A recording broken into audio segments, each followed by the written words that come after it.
করিম বলছে ওয়ামাল হায়াতুদ দুনিয়া ইল্লা মাতাউল গুরুর। দুনিয়ার এই জিন্দেগিটা হচ্ছে একটা প্রবঞ্চনাময় ধোঁকার জিন্দেগি।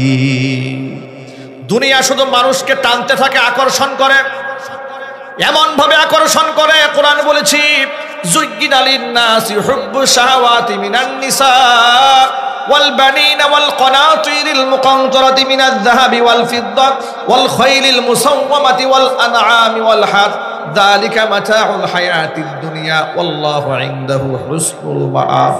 কয়েকটা জিনিস মানুষকে চুম্বকের মতো টানে। একটা হচ্ছে নারীর প্রতি আকর্ষণ। আছে না নাই মানুষের? আরো জোরে বলতে হবে যুবকেরা, আছে না নাই? নারীদের প্রতি আকর্ষণ চুম্বকের মতো টানে। ওয়াল বানিনা, সন্তানের আকর্ষণ চুম্বকের মতো টানে। ওয়াল কানাতিরিল মুকানতারাতি মিনাজ যাহাবি ওয়াল ফিদ্দা, রাশি রাশি স্বর্ণ রূপার আকর্ষণ মানুষকে জন্মের টানা টানে। বিশেষ করে স্বর্ণ রূপার প্রতি মহিলাদের যে আকর্ষণ, যে স্বামী একটু গহনা বেশি দেয়, এমন কি যদি পর পুরুষও একটু লোভ যদি কোনো নারীকে দেখায় দেয়, এমন বহু ঘটনা বাংলাদেশে ঘটেছে। গোটা দুনিয়াতে তার হাজারো নজির আছে। নিজের স্বামী, নিজের সন্তান সব কিছু ফালাইয়া লোভে অন্যত্র চলে যায়, আছে না নাই? ওয়াল খাইলিল মুসাওওয়ামাতি ওয়াল আনআম, চিহ্নিত ঘোড়া এবং চতুষ্পায়ী জন্তু। এর মানে হচ্ছে এই যে গবাদি পশু যেগুলো আছে মানুষ লালন পালন করে, এগুলার প্রতি মানুষকে চুম্বকের মতো টানে। ওয়াল আনআমি ওয়াল হারফি, এবং ক্ষেত খামার জমি জামা, এগুলার প্রতি মানুষের বড়ই মারাত্মক আকর্ষণ।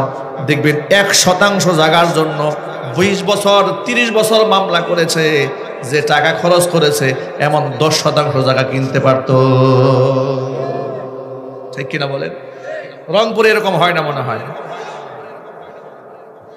1% জায়গার জন্য যে টাকা আদালতে খরচ করেছে, উকিলদের পেছনে ঢেলেছে, দৌড়াদৌড়ি করেছে, 10% কিনতে পারত। কিন্তু ওই 1%-এর মহাব্বতে ও নিজে তো মরছে, ওর ছেলেও মরছে, ওর নাতিও মরবে। কথা বলেন ঠিক কিনা বলেন?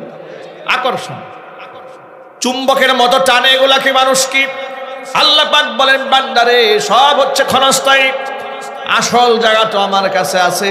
তোমার যে যৌবনের চাকচিক্য দেখে তুমি পাগল হয়েছো, যে নারীর সৌন্দর্য দেখে, ওই নারীর সৌন্দর্যতা স্থায়ী নয়। কিছুদিন পরে দেখবা চামড়া ঝুলে গেছে।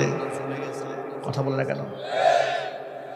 90 দশকের সিনেমার নায়িকা যারা ছিল জাতীয় ক্রাশ, 21 শতাব্দীতে এসে পুরো মানুষ তাদের চেহারার দিকে এখন ফিরেও তাকায় না।